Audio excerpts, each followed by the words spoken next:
Whitehall, 1212. Hurry. This is Scotland Yard.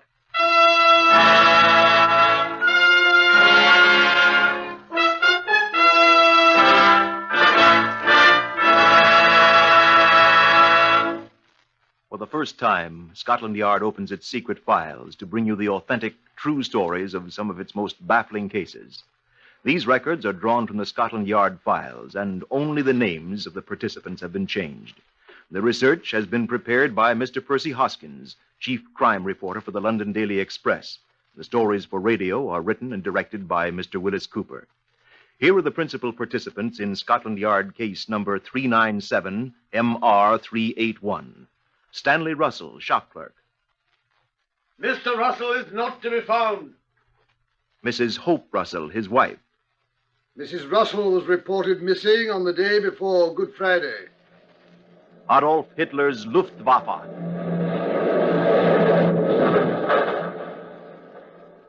Chief Inspector Bryce Purcell of Scotland Yard.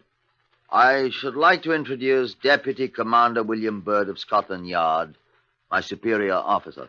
Before we proceed, I believe it would be a good idea to visit the Black Museum. Come along with me, if you please.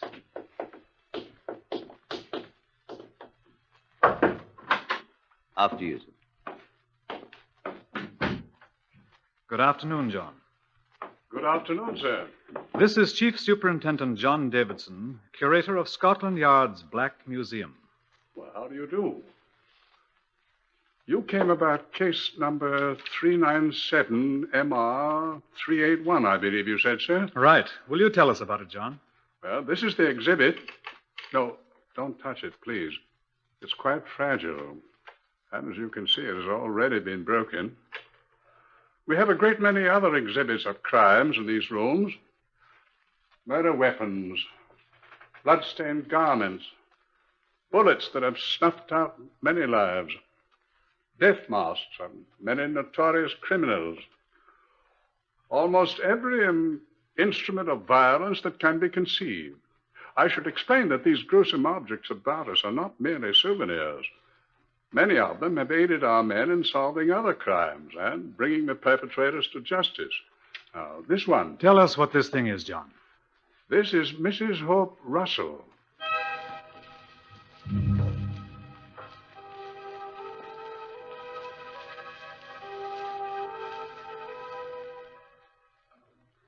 "16 months after the Easter Blitz of 1941, the work of clearing out bombed-out areas of London was still progressing.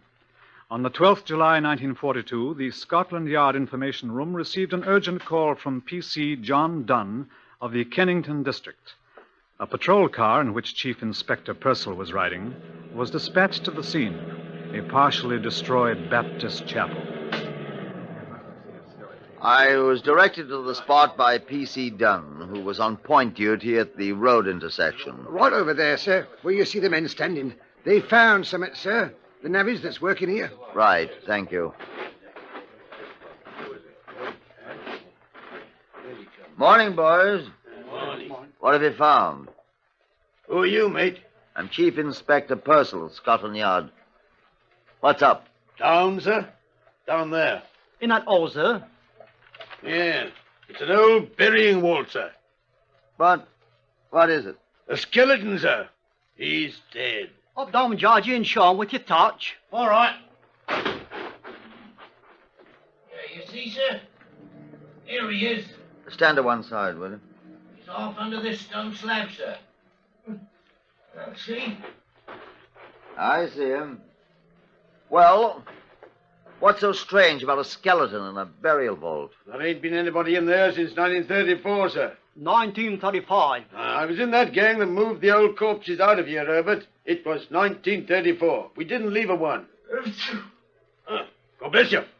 It's the quicklime down here, sir. Quicklime? How'd Quicklime get down there? You're the detective, mister. We just work here. The badly burned skeleton was removed to the pathological laboratories at Scotland Yard, together with the other articles found in the vault. A considerable amount of quicklime and a half-burned straw pelleus which had partially covered the remains. There was nothing else.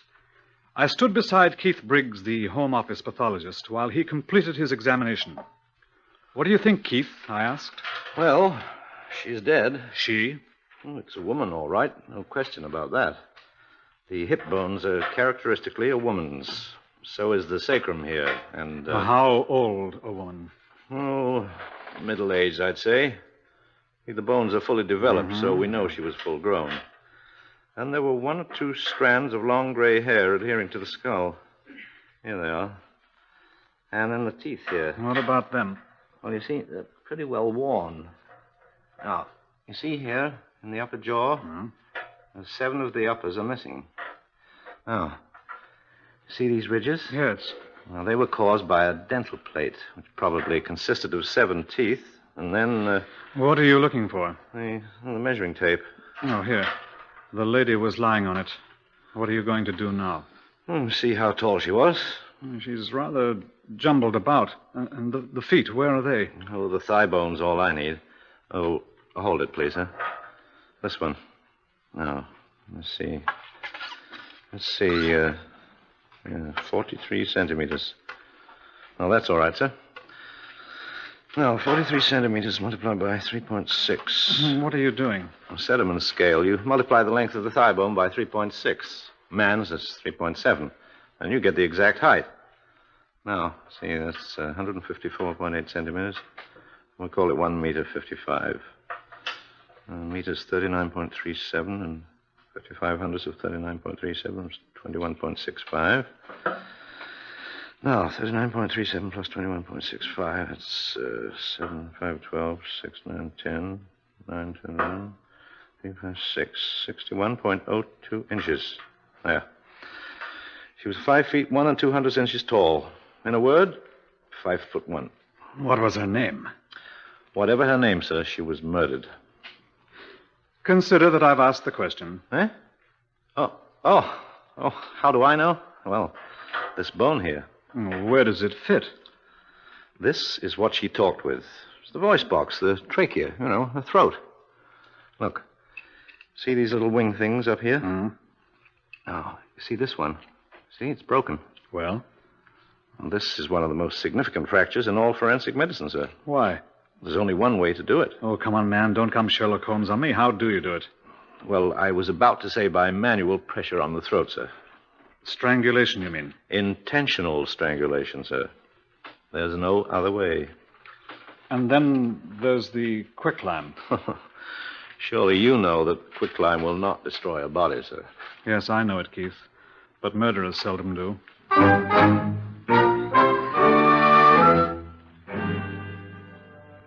Reference to the ARP records showed that every other casualty and missing persons in Kennington had been accounted for. It was apparent that the victim had not been a resident of that district. I caused bulletins and charts of the teeth to be sent to all the dentists in London for identification. No results were forthcoming, and we were forced to conclude that the dentist in question had become an air raid casualty, or that the work had been done in some other city. I gave Purcell a very difficult assignment. Difficult, sir? Well, it's not so difficult, but it's tedious. It'll take a long time. I know, but it's got to be done. I'm strongly of the opinion that it was murder. We checked carefully, sir, and the only quicklime on the entire premises was that in the vault with the skeleton. I thought they might have dusted the entire place with quicklime for sanitary purposes, but they hadn't. Certainly looks as if someone had wanted to dispose of a body. Until we know who she was, we'll never discover who he is. Yes, sir. Well, I'll get cracking. I'll need men to go over the missing persons registers, sir, to find the names and addresses. Every woman 5 feet tall, of middle age with gray hair, who is still missing now. And then I'll need more men to make inquiries of all the next of kin to see which of them wore false teeth. And to find out which one wore an upper plate that matches the one in Briggs's chart here. It'll take a good many men and a good bit of time, sir. You can get the men, Purcell, and we've got the time. Good luck. Oh, thank you, sir. Nothing whatever happened for 2 weeks, except for the unrewarded activities of Purcell's men. I had a minor inspiration about the 7th day. Put me through to Sergeant Bowles, please. Commander Baird here, Sergeant. I should like you to send me all the file copies of the Metro operations for the period 2 weeks before to 2 weeks after the Easter Blitz of last year, please. Yes, at once, if you please. The Metropolitan Informations is a daily newspaper containing digests of all the crime news. It is usually invaluable. I pored over every issue, looking assiduously for an item that might prove of some help. I had reached the end of the first week after the date the Kennington Chapel was destroyed, with no results whatever, when Purcell reported. Found, sir. Oh, good. Here. Here is the missing plate. That's much better than I'd hoped for, Purcell. Apparently the plate hurt her mouth. She often left it at home. As a matter of fact, I found it at her sister's. Oh? I stopped upstairs to see Keith Briggs in the laboratory, and they fit exactly, allowing for the fact that there's no flesh on the jawbones. Ah, here's Keith. Oh, that right, Keith? That's right, sir. And the marks on the skeleton's teeth coincide exactly with these little clamps here. I've brought the skull down. Yeah. You see, sir?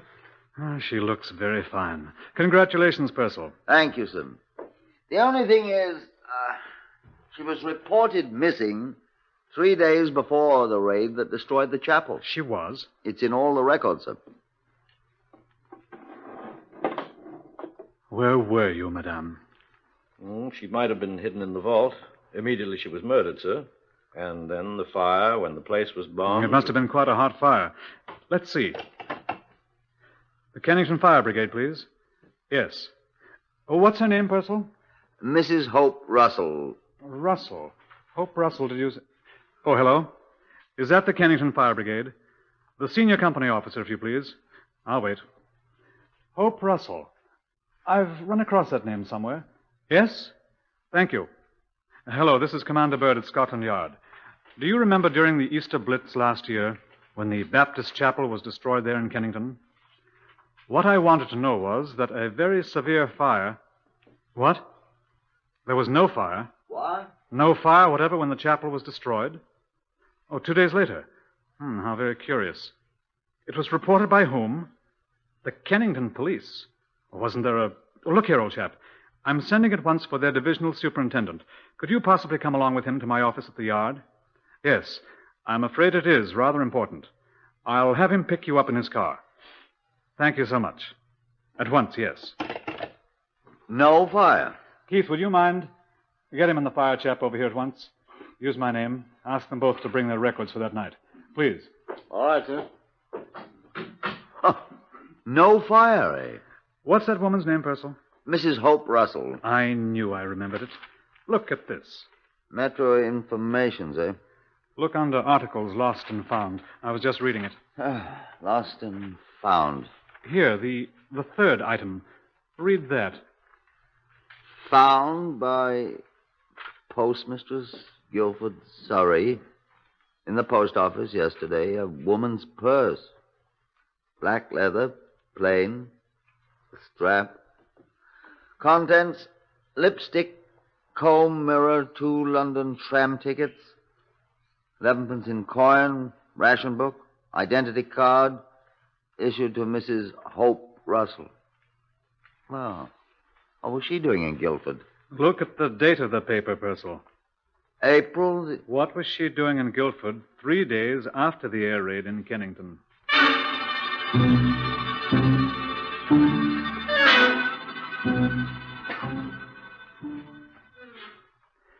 The divisional superintendent and the fire brigade officer from Kennington sat in my office with Purcell and me.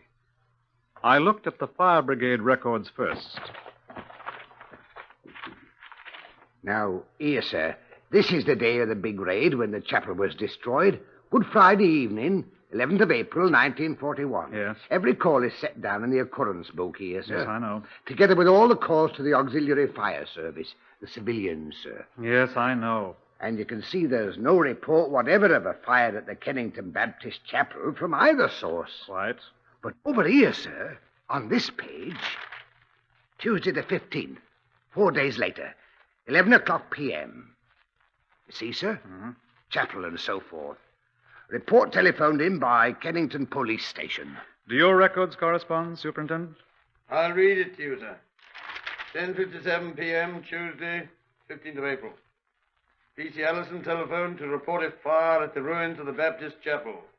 Alarm telephoned to Kennington Fire Brigade at 11 p.m. You rang us up yourself, Robert. I did that indeed. Here's my initials. What do you think, Purcell? Why did the police constable report it? Yes, I was just going to ask that. I don't understand, sir. Wasn't there a fire watcher? Wasn't there? Well, sir, there was a fire watcher. There was supposed to be. Well, where was he? Asleep, sir, probably. Or out catching a drink somewhere. Not an ARP man. No, sir. A private man employed by the wholesale chemists across the road from the chapel. A thoroughly useless man. Completely undependable. Yeah, his employers caught up with him at last, sir. He was sacked 6 or 7 weeks ago. I've not seen him since. Neither have I. Well, sounds like a spiv to me. He is, sir. I knew him quite well. Had a great deal of trouble with his wife, and I used to see him quite regularly. Oh? He agreed to pay in 18 shillings and ninepence, I think it was, weekly, at the police station for her, which he didn't ever do. Not ever. Never once till Easter Monday last year, right after the big raid. He kept it up, too, till he was discharged and left. I suppose this chemical firm he worked for could put us on to him. I'd like to have a chat with the fellow. Wouldn't you, Purcell? I certainly would. I'll telephone them now and ask them if you'll give me the name of the firm and his name. Oh, his name is Stanley Russell. Russell? I wonder if you'd know his wife's name, Superintendent. I've seen it often enough. Yes, sir. Her name is Mrs. Hope Russell.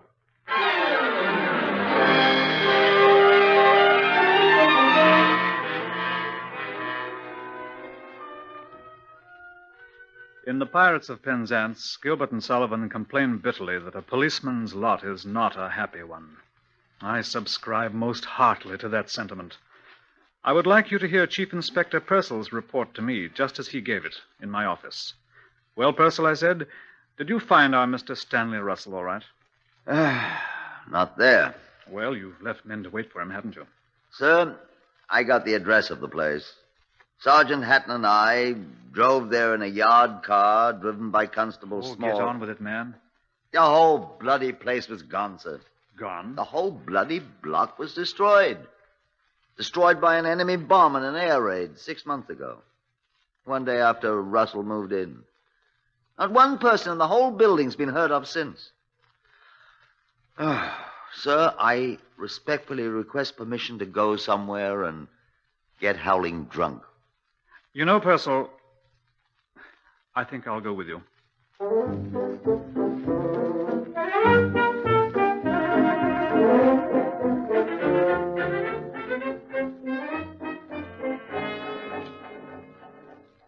But we didn't.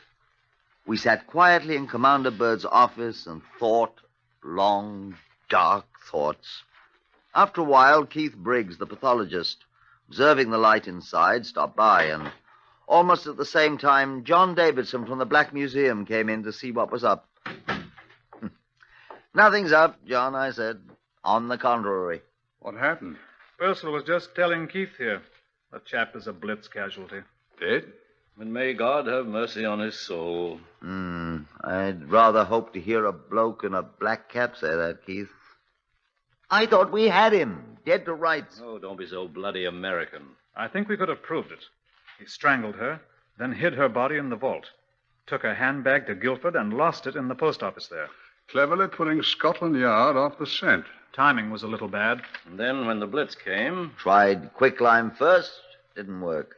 Blitz came, and he set her afire. If he'd been a better fire watcher and not hiding in a hole somewhere, he'd have known there was no fire that night. Oh, but he wasn't a good fire watcher. Wasn't good at anything.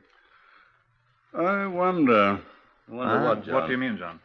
Well, if I'd strangled my wife and burned her up, which God forbid, because I haven't one, I'd be very happy to have people think I was dead.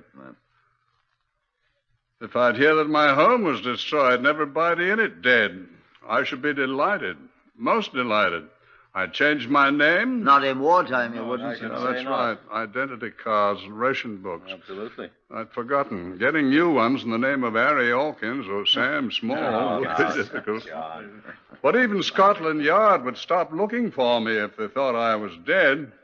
Wouldn't they, Commander Bird? And you'd go around buying new clothing and whatnot, if you could, and presenting your own ration book in your own name and...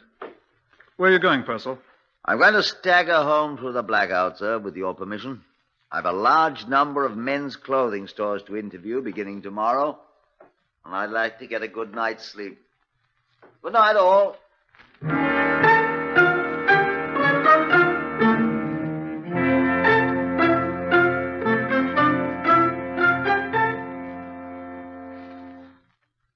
The Stanley Russell crop was enormous. Chief Inspector Purcell discovered that 234 of them had purchased clothing since the date our Stanley Russell had been reported dead by enemy action. But not one of them was the Stanley Russell we wanted. We made thorough inquiries of all his known acquaintances, all to no avail. The War Office had no record of our man. We were reluctantly forced to the conclusion that he was dead, or that he had heard of our search for him and gone to ground most effectively, as I said to a rather haggard Purcell. Purcell shook his head. I'd like to keep on looking, sir, if I may. I have a hunch that he'll turn up unexpectedly. It will certainly be unexpected so far as I'm concerned. I'd like to keep on trying, sir. Well, for a few weeks more, but I'm afraid... Commander Byrd speaking. Yes, he's here. It's for you, Purcell. Well, I'll take it outside, sir. No, don't. Take it here. Thank you, sir. Chief Inspector Purcell here. Who is he? Oh? Well, I don't know him personally, but I know of him. Yes. Will you ask him to wait a moment? I'll ring you back. Sir. Eh? I've never been so shocked in all my life. Oh, really? What's happened? Somebody dead? Somebody's alive. What? If I'd heard this on the radio, I wouldn't have believed it. Why, what's happened? Mr. Stanley Russell is calling on us. Well, Brother Purcell, let him enter and be received in due form. Will you show Mr. Stanley Russell in, please? Thank you. You sound like a spider, Purcell. Thank you, sir. I feel I am. And a chair for our guest. You think I sound like a spider? Come in. Mr. Stanley Russell, sir. Good morning, gentlemen. I was looking for Inspector Purcell. Come in, sir. I'm Chief Inspector Purcell. How do you do, sir? And this is Commander Byrd. Good morning. Good morning, sir. May I sit down? Thank you. Does one smoke in here? Yes, by all means. Will you try an Abdullah? Tar, I'm afraid I always smoke Woodbines.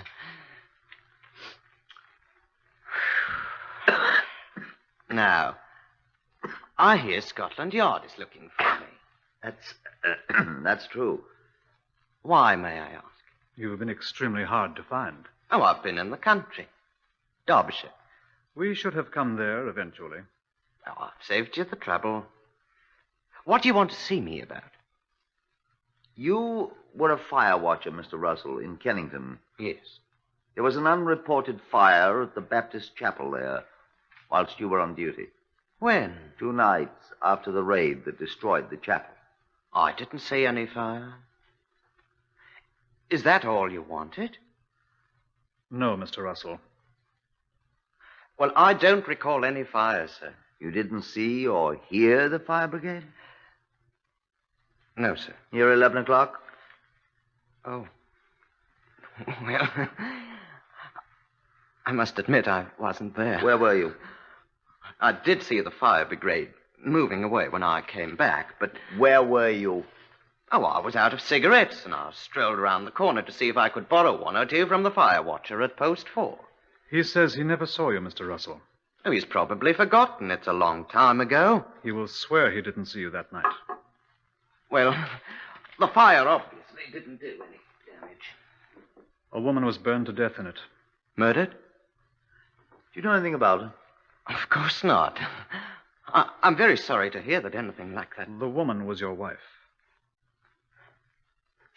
May I have 1 of your cigarettes, please? Thanks. So that's what became of her. Do you know anything about it? I'm afraid I must disappoint you, gentlemen. I wasn't on very good terms with her. We know that. I'm afraid I've no tears for her. She was... Oh, well, she's dead now. I shan't say anything. Naturally, I'm shocked, Naturally. but I'm afraid I'm not sorry. Do you know anyone who would have had a motive for murdering him? You had a motive, didn't you, Mr. Russell? I can see how you might think so, but I didn't murder her, I assure you. When did you last see her? I don't really remember. Several months before she was murdered, I think. How do you know she was murdered? Why, you said so. Did I? Oh, I would have had good cause to, Inspector, but I'd have been a fool to do it now, wouldn't I? Yes. Well, Mr. Russell, thank you for coming to see us. If there is anything else you remember, please come back and see us again. I think that's all for now. How can we find you if we need you? We may want your corroboration of certain facts. Well, I'll write down my address, sir. It's a sad affair, and you have our sympathy. Thank you, sir. I admit I'm terribly shocked. Of course. Well, here's the address and telephone number, sir. Thank you. Feel free to call on us at any time. Goodbye. Well, goodbye, gentlemen. I was merely trying to do my duty. Oh, you've done it admirably, sir. Goodbye. Well, thank you. Well, He's a liar. I know it. May I ask why you... Why I let him go? He thinks he's got us completely fooled. He'll be back with more helpful information. Come in, Mr. Russell. I just remembered something that might be of importance. Come in. I remembered that an old straw pelleas, a mattress I used to catch 40 winks on, it was stolen about that time. Oh. Could that have been used to start the fire? Did you find it? Yes, we found it. Oh, that's good. Well, I must go now. Oh, by the way, was the body destroyed? By the quicklime? Yes. What's the matter? You are a very clever man, Mr. Russell. Much too clever for your own good. Why? Why, may I ask? No one had mentioned quicklime, except you. Well, I thought... I didn't... I wasn't even there. I tell you, I didn't touch her.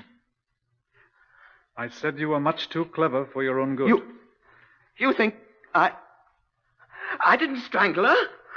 Go ahead, Chief Inspector. Stanley No. Russell, I arrest you on the charge of willful murder. I didn't do it. And I I didn't do it. warn I you didn't that do it. whatever No, you no. say will be taken down in writing and may be given in evidence.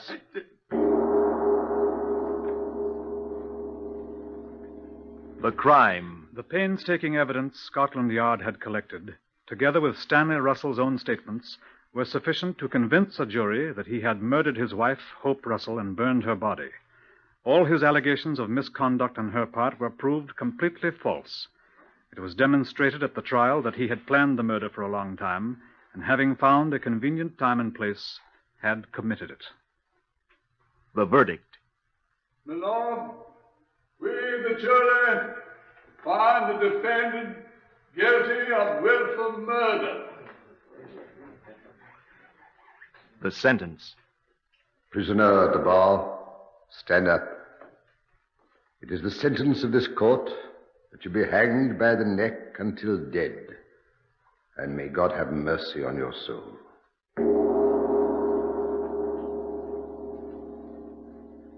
You have heard the true story of case number 397MR381 from the files of Scotland Yard. The names of the participants have, for obvious reasons, been changed. Starting next week, Whitehall 1212 will be heard at a new time, 5 p.m. Eastern Standard Time. Research by Percy Hoskins of the London Daily Express. Stories for radio written and directed by Willis Cooper. Next, listen for Tales of the Texas Rangers on NBC.